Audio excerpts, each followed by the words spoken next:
George Stark, Cabot Oil and Gas. Bill desRosiers, Cabot Oil and Gas. Gentlemen, thank you for joining us here today. Cabot Oil and Gas. Where are you guys located? And George, why don't you go ahead and take that one? I'll just go ahead and pick randomly somebody to start the interview off. George, go ahead. Yes, sir. So Cabot's headquarters are in Houston, Texas, but today we're coming to you from Pennsylvania. My office is I'm in the Pittsburgh office where about 100 of us work. But overall, our operations are in Susquehanna County. Billy, take it away. Yeah, up in Susquehanna County, our operations, we have about 85 people working in the field right now, and we employ hundreds, if not close to 1,000 contractors, suppliers, vendors, working up here in the northeast part of the Marcellus Play, Susquehanna County. Some beautiful country. We call it the Endless Mountains up here. I've always referred to the Marcellus as Ohio, Pennsylvania, and parts of New York. What states or what region do you guys refer to the Marcellus as? I suppose even down to the Virginias, huh? No, I think you're correct. I think when you think about it, it's West Virginia, Ohio, and then Pennsylvania. The sad part is we know it bleeds into New York, but poor policy in New York has left those folks stranded without able to access their own minerals. And then Cabot, when we talk about Susquehanna County, we are right on the border of New York. Okay. So between us and Binghamton, New York, less than 40 miles separate us. Well, I appreciate you guys coming on because a lot of times I'll talk with Tom Shepstone of Natural Gas Now. He's right there on the border as well, and he's been pretty vocal about New York and some of the direction they're going, and even Pennsylvania flirting with certain areas to try to transition or get rid of the oil and gas activity like New York's doing. Do you guys have an update for me? I mean, he's the guy that normally gets a little bit opinionated. You guys are oil and gas companies, so I don't expect that out of you. But since you brought it up, you got an update just kind of the political vibe and what the oil and gas acceptance rate is like up there? So if you think about it right now, here we are, February 9th, and it is a cold day out. I think the Susquehanna temperature is probably -2. So the answer is, the vibe is, Jason, very positive for natural gas, because in Pennsylvania, what you're paying at the burner tip is an inexpensive amount. When I look at those folks in New England, they're paying 3, 4, 5, 6 times what we're paying for natural gas. So the Pennsylvanians that I talk to are happy to have exploration and production, and they see it in the abundant, affordable natural gas that we produce. Billy, I think you've got a better handle on actually some of the pricing that you're seeing out there. Yeah, we certainly are. And I hate to say I'm cliche, but the industry in some regards has been its own worst enemy because of the prolific nature of the Marcellus, the Utica Shale, the Bakken in North Dakota, the Permian down in Texas. So there have been times where our pricing has been weak, as we like to say in the industry, or light.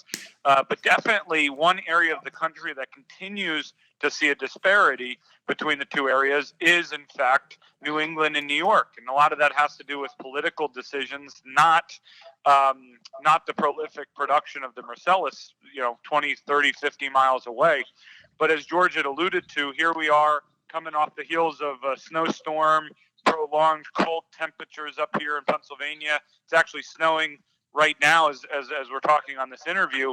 And we're starting to see pricing expand in certain areas. So up in the Boston market area, I was looking at it earlier, they're seeing anywhere between $5 and $11 per MCF. So that's the same MCF, the same volume of gas that George had just mentioned.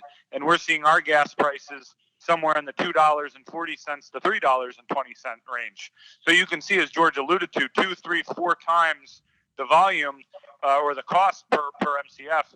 And that's not even in a prolonged cold period. If this polar vortex type weather continues, we get hit with another snowstorm, and our inventories of natural gas start to decline.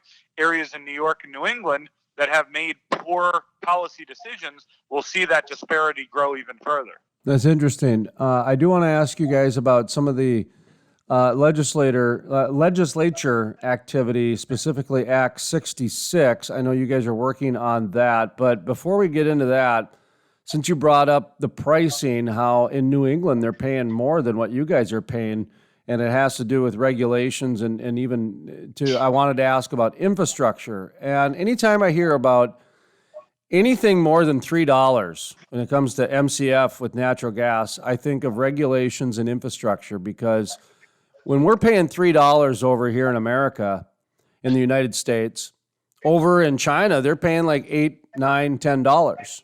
And over in Germany and in France, they're paying $15, $16. China's got to do a lot with the different regulations, but when you start getting into Europe, it has to do a lot with their old infrastructure. We've got a lot of pipelines that are probably need to be replaced, and we've got climate activist groups that don't want new pipelines. I don't understand why the climate activists are protesting the new pipelines. They should be protesting the old ones and the old bridges and the old infrastructure that needs to be replaced. But that's just another argument for another day.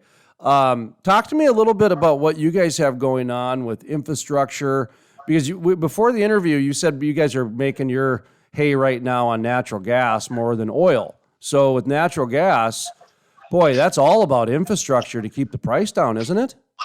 Well, Jason, let me and I'll put I think a fine point on this, because Cabot's operations in Susquehanna County started 12 years ago. So think about this. Prior to 2000, there was no natural gas being produced in Northeast Pennsylvania. Today, Cabot only operates in Susquehanna County, and we are the nation's fourth largest producer of natural gas. So in that quick of a lifetime, we've gone to being the fourth largest, Pennsylvania's second largest producer of natural gas, and you hit upon it. It is a short drive from our operations to New England. And we had an opportunity to put in new infrastructure that the governor of New York stopped. And that, again, gets back to poor policy planning. And now they're paying 4 to 5 times what we're paying, just less than 200 miles away. And it's sad because they end up importing into the port of Boston energy for Americans from someplace else, where here we are, again, a short day drive away with the most prolific wells, clean burning natural gas. We ought to be fueling our brethren right in New England, yet the climate activists, as you said, and others have said, no, we're putting up a roadblock to new infrastructure. And it's just maddening, because they want to go towards a renewable future. We support a all above energy option. There's a place for wind and solar, as well as nuclear and coal. But you can't rely upon one. And then when Bill and I did an actual survey and an analysis, the amount of gas that we can move in a pipeline would take all of the 5 boroughs in New York to be covered with solar panels. All 5 boroughs covered. It's ridiculous when you think about how plentiful and clean burning Cabot's natural gas is, and we can't get it into New England. And Jason, if I could just interject there, building off of what George has said, and I challenge people on this all the time. Natural gas is a partner fuel, right? And we should embrace it, not vilify it. But if you go on to pjm.com, that's our grid provider here in the state of Pennsylvania. Ohio, West Virginia, parts of Virginia, Maryland, New Jersey are in this grid. It's one of the largest grid providers in the world. Today, as we're recording this interview here, 112,000 megawatts of power being consumed. And of that, 4,000 megawatts is renewables. And of that 4,000, only about 1,000's wind and 1,000 solar. So we're talking less than 1% of all the electricity we're consuming is coming from solar and wind. The yeoman's share of it's coming from gas. Almost 40% of that is natural gas. coal and nuclear in the States. And that doesn't even count people who are hooked up to use natural gas to heat their home. Like my house here runs off of natural gas. So again, natural gas can't be replaced immediately, and it shouldn't be replaced immediately because it's a fuel that's here, it's ready, it's being locally produced. And I'll just end with, I feel much more comfortable seeing things developed in our country using our regulations, our oversight, than seeing stuff being built around the world and or being shipped to us, because you don't know how that energy source has been produced. You don't know how that product has been produced. But I know that in Pennsylvania, the natural gas that Cabot's producing is some of the most responsible, affordable, accessible, and abundant fuel sources we have available to us today. We had a news story on yesterday about some legislature down in New Mexico that was trying to do some banning of federal lands and the water that comes from federal lands and et cetera. And anyway, they were doing banning, and they're trying to get oil companies to use recycled water. And I brought up my issue of the banning. I don't think legislators understand oil and gas companies when they try to dictate things. If you incentivize the oil and gas companies, now you're talking, because the oil and gas companies, from my understanding, have never hid from the fact that they're in business to make money, and they're a bottom line business, and they'll give to the softball teams and the little baseball teams that need, they'll be good, responsible capitalists and give back. But at the end of the day, if they're not making any money, well, it's really hard to give back. Okay. And I saw you guys have an Act 66 up in the Pennsylvania legislature that I was working on that has to do with natural gas incentivizing. I thought that was kind of neat. And so I thought that was a good juxtaposition example of how at least there's some conversations now having to incentivize oil and gas companies to do these things that they want them to do, as opposed to outright banning and forcing. And do you guys know what I mean by that? Certainly, Jason, and I think you're touching on a point that we've looked at here, and I think we can dive a little bit deeper into. Act 66 was passed into law in 2020 after about 2 years of navigating the legislative process here in Pennsylvania.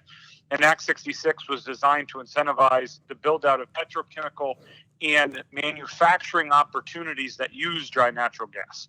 And the idea is that if you're going to come here, we're going to incentivize you by coming here and giving you a tax credit for the use of dry natural gas produced here in Pennsylvania after you invest $400 million in building the facility and employ 800 jobs during construction or the operation of that facility.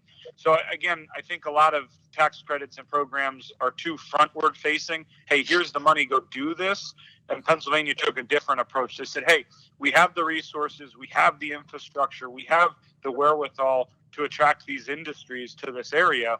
Let's get them here and let's reward them by coming here.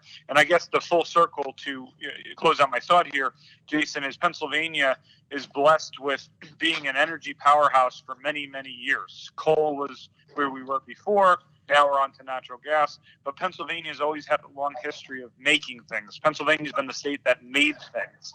And now we have this opportunity to attract those industries here. So we're not beholden to, say, the Gulf Coast. We're not beholden to the Middle East or other parts of the world. There are things like fertilizers, methanol, urea, ammonia, hydrogen, helium, things that we're talking about every single day that can be made here in Pennsylvania and be used either in Pennsylvania or in the country or shipped out around the world. And that's essentially what Act 66 is to try and get those industries to invest here. And it goes back to my earlier point. I'd much rather see those facilities built here brand new using best available technologies versus having to rely on other countries and, again, their lack of regulation, their lack of new technologies to produce these much needed products. And I think that's only been further reinforced during COVID, as so many of these products I just mentioned are in demand because of COVID. And let me jump in there, Bill, because I think what you laid out for the last 2 years was critical, but it came to a head during the pandemic. Here we are, we're stuck. We can't get Clorox wipes because they're coming from overseas. But all the building blocks we have right here in Pennsylvania, and as we are known as the Keystone State, we're close to people. We've got the infrastructure, highways, rail, bridges to get product out. And I don't mean natural gas, I mean Clorox wipes, the things that you need, the PPE. So it really came together nicely to say we need to really look at reshoring, onshoring those businesses to come here, because as I mentioned, we're plentiful in natural gas. We've got the workforce. Let's incentivize those companies to come here. And again, people will have a concern about, are we building our future the wrong way? We're going to rely on plastics. During the pandemic, what did you need more of? Every grocery store I would go to would have a plexiglass piece up between me and the cashier. The gloves, everything that you need comes from our building blocks. So again, this is that opportunity, because what else did the pandemic wipe out? It wiped out jobs. And when the legislation was passed on Act 66, it was done in concert with the trades. The union saw this as an opportunity to build things here, again, in Pennsylvania. And oftentimes, the natural gas industry and organized labor, the trades, are on the same page, because they know that building a petrochemical facility is going to employ them for years. So this is the upside. You build jobs, not just from producing the natural gas, but doing something with it. Why put it in a pipeline and send it to Canada or to the Gulf when we can do something right here in Pennsylvania that's needed? Well, two points, and I'll let either one of you grab this however you'd like. But first one is the state of Washington.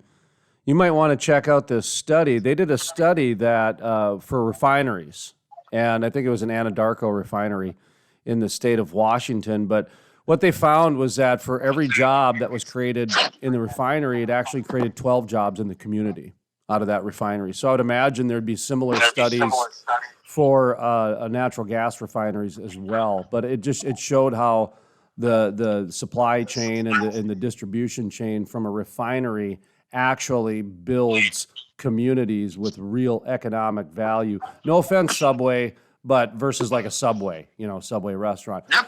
Second part of that question, or second statement, I guess, is Bill, I think you mentioned, or William, I think you mentioned dry gas. Excuse my naivete, but is the Marcellus a dry gas play?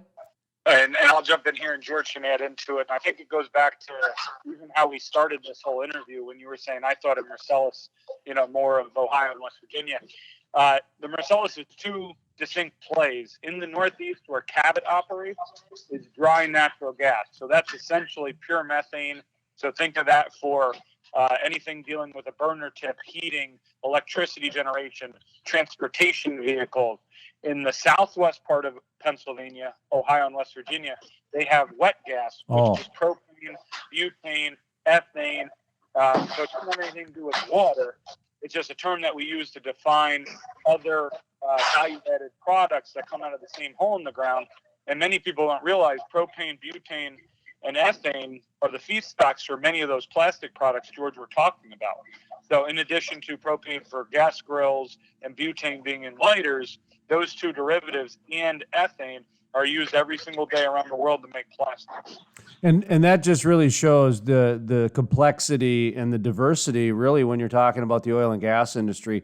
Not to name drop, we had John Gibson, the former CEO and chairman of ONEOK, on our program, and that was the first time I had ever heard the difference between wet gas and dry gas. But down in Texas, they have more dry gas, and up in the Bakken, where they've got a lot of activity, it's wet gas, and it's for those reasons you just named, the different feedstocks. And so it's like you have to tackle it as two different companies. You'd think that a natural gas company could probably overlap, but if you're talking about one's a wet gas play and the other one's a dry gas play, my guess is they'd be like two different totally two different, I guess, angle. I don't know. I guess, do they overlap? Yeah, Jason, you are absolutely correct. You have to look at them as two separate feedstocks. And if you're in the Commonwealth of Pennsylvania from an economic development standpoint, you should be jumping up and down saying, not only in Western Pennsylvania do I have the wet gas, and we can do things with that, over here on the eastern side, we've got dry gas. We're pipeline ready. Like, we come out of the ground and we can go straight into an interstate pipeline. We go straight to electric generating facilities from Cabot. And when you think about that, you've got the feedstocks to produce the PPE and the lowest cost electricity prices, all fueled by natural gas. So again, you're correct. You got to look at it from a company as two separate things. But what we get excited about is the opportunity for those in economic development to really market our Commonwealth, the state of Pennsylvania, in such a way that we have both. Move your facility here. Do it, to Bill's point, the best, tightest regulations that we have. Put your facility here, and within a day's drive, you've got Boston, New York, Philadelphia, D.C., down the coast. Are you guys still working on that Act 66? Do you need any assistance? Just talk to me about, we're in a new day and age where the regulations and legislative sessions seem to really kind of dictate more than the oil prices these days. The best news on that end, Jason, is Bill's point.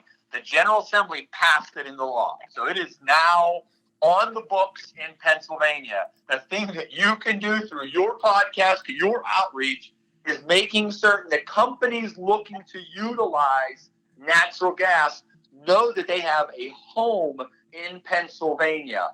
This is the piece that we really do need to sort of scream from the mountaintops. Look at the parameters. To Bill's point, there's no money given up front. You got to spend $400 million, but on the backside, when it comes to your financing, you know what you're going to be able to book as a savings as it relates to the tax savings on the backside of this. Again, that's one of the reasons that we really want people to be aware of the existence of Act 66. It's the law of Pennsylvania, but now we've got to get more companies to be thinking, hey, I need to locate my facility in Pennsylvania. Yeah, and I'll just add off what George was saying there. The beauty of it is it's already passed. It's ready to be used. The legislature, in their foresight, has the tax credit officially starting to take place in 2025, which gives companies enough lead time to build a facility and get it operational to take full advantage of that tax credit. But the biggest thing is just promotion of it. Prior to this tax credit being passed, Pennsylvania was looked at as a high tax state, a high regulation state, and a high cost of labor state. Well, the reality is now this tax credit, Act 66, equalizes us with Ohio, West Virginia, and Texas.